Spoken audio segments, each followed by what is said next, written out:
kulanti wanaagsan mar kale daawadayaal kuna soo dhawaada warkayaga oo faahfaahsan aan ku bilaabay magaalada Muqdisho ee caasimadda Soomaaliya waxa maalintii labaad ku xiran siyaasiga Cabdiraxmaan Cabdishakuur oo eelaamaha ammaanku ay eedeymo u haystaan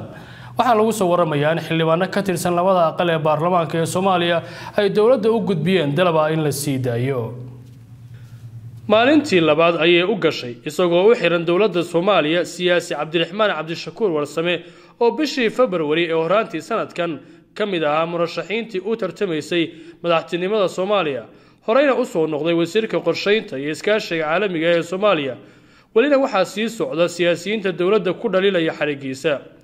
mudanayaal ka tirsan labada aqal baarlamaan ee Soomaaliya ayaa dawladda u jeediyay dalab ah in la sii daayo siyaasiga oo xiran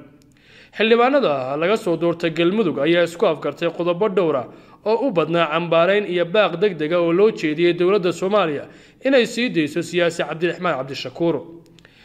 xildhibaan Cabdixakiin Macalin Xasan ayaa u sheegay warfadiyeenka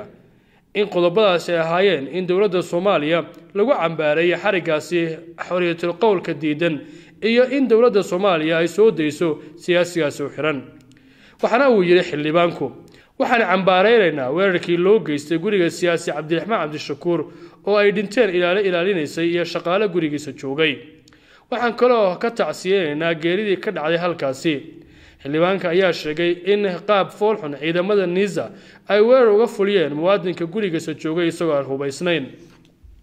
siyaasiyiin ka tirsan Soomaaliya iyo xildhibaano ayaa ugu baaqay dawladda Soomaaliya in dib xorriyadiisa ay u siiso siyaasi Cabdiraxmaan Cabdishakuur oo maalintii labaad uu u galay isagoo xabsi ku jira magaalada Muqdisho